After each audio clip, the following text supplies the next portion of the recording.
We just want to talk a bit about trends, what's happening in the mobile market, how it's developed over the last few months. It's changing very quickly.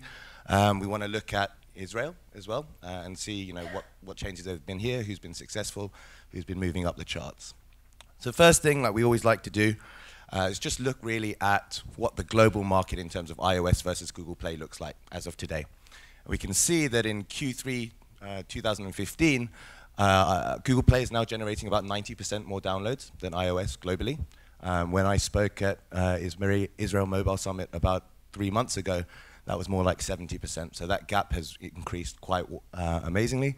And in terms of revenue, iOS now generates about 80% more revenue in terms of in-app purchases than Google Play. And that, again, has widened over the last 3 months, up from about 70%.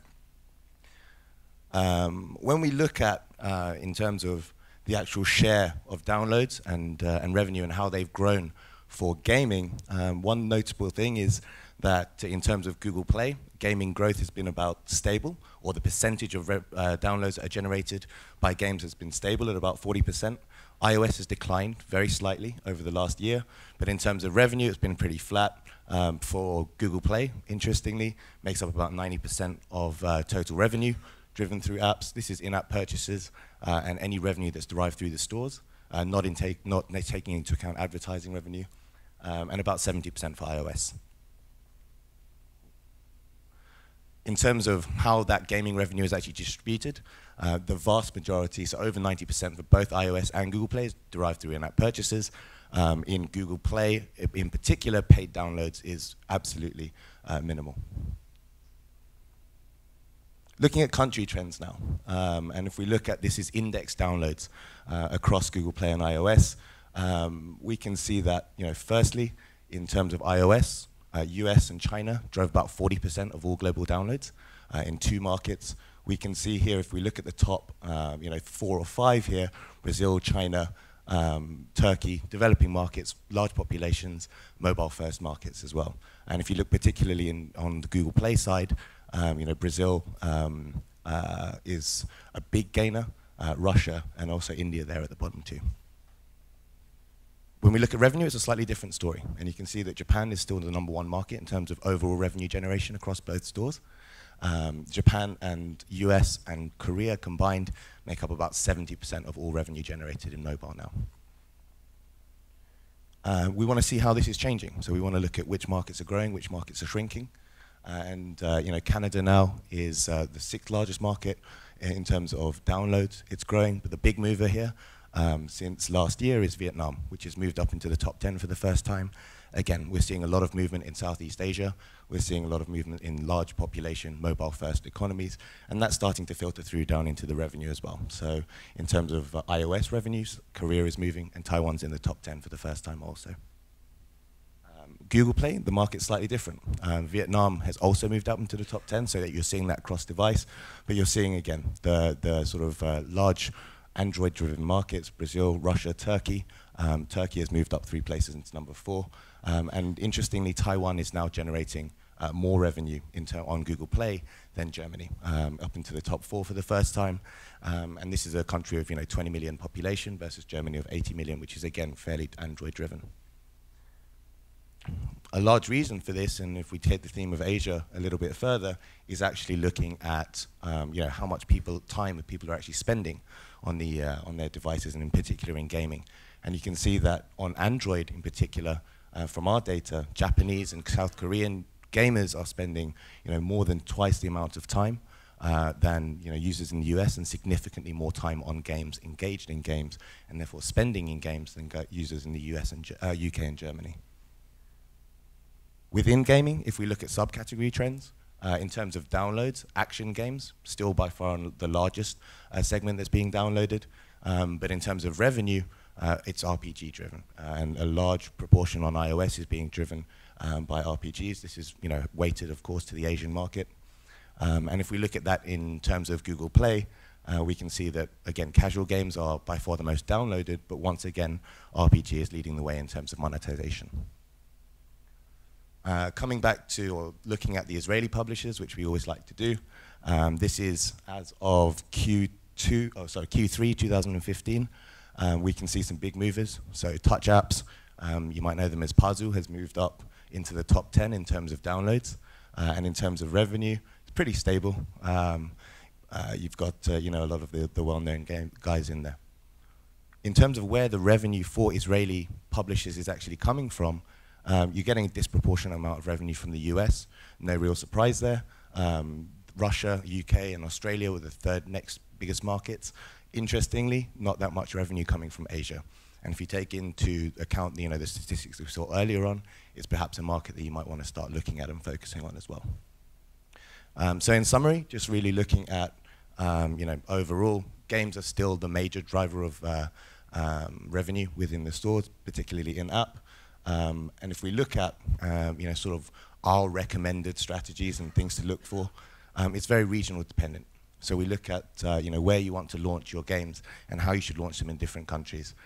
For, you know, the US and Japan, we recommend focusing and looking at iOS and Google Play. In China, launch for iOS, but keep an eye, of course, on the Android stores locally. South Korea is the inverse, develop for Google Play, but also keep iOS on the radar. And, you know, in most other countries, you know, iOS is out monetizing Google Play. For Israeli developers specifically, a lot of revenue is coming from the US. After that, Russia. I think you know, Plarium obviously has a big effect there with their core games there. And you know, interestingly, when we study a lot of the successful apps that have come out of Israel, the launch has always been you know, locally driven. Get a successful title out in Israel, then moving over to, you know, the European and Latin markets before then finally ending up on the in the US, which is, you know, the kind of holy grail. Any questions that you have? Be happy to answer.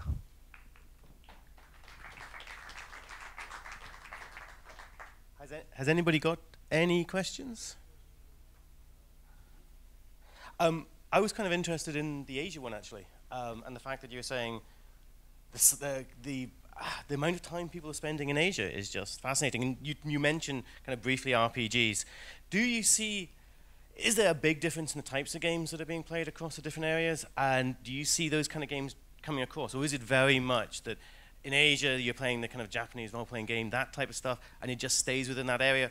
Or are you starting to see these kind of pan-global, so it's Clash of Clans that comes from Europe or from well, specifically from Europe across, are we starting to see the same thing going the other way, or is it staying very regional? I think crossing that Asia to the West and West to Asia chasm has been one of the biggest challenges in mobile. And we talk about mobile as a global market, you know, a global market, but culturally, I think that's been one of the biggest gaps that have been, you know, people have been trying to cross. I think it's just you know, there's a type of game that engages the Asian market that maybe doesn't resonate. You know, you see things like in China, I see they're now piloting sort of lanes, walking lanes, where you're, you know, face down on your mobile and no one else is allowed to walk in there. So it's like a safe zone for people who want to play games while they're walking. So culturally, it's a big difference. People spend a lot more time playing these kind of games. They're much more competitive in terms of how much money they want to spend. I have a colleague who's, by all you know, for all intensive purposes, is a very serious guy in Japan. And he came to me last time I saw him, and he said, you know, last month I spent $1,000, 1,000 US dollars playing Puzzles and Dragons. And this is just, you know, a normal working guy. And I asked him why, and he said, well, if I don't win, my friends will beat me, and that's worth $1,000 a month to him. So I think it tells you a little bit about that. And even if you look at some of the really big international hits like Candy Crush, they couldn't do it by themselves. When they went to Korea, when they went to China, they had to find local partners to actually just make this and even market it and push it internally. So it's challenging for marketing and also in terms of getting a game that's going to resonate across multiple markets. Anybody else? I want to get it on the end.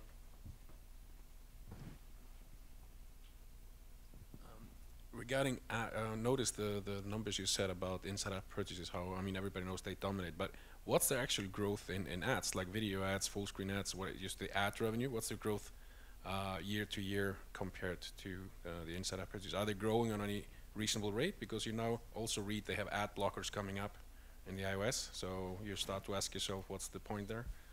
I'll caveat that by saying it's not something that we actually track as a company, but we do obviously have insight into it from working with our developers and partners. It is growing. And we expect this to be a major engine of growth moving forward.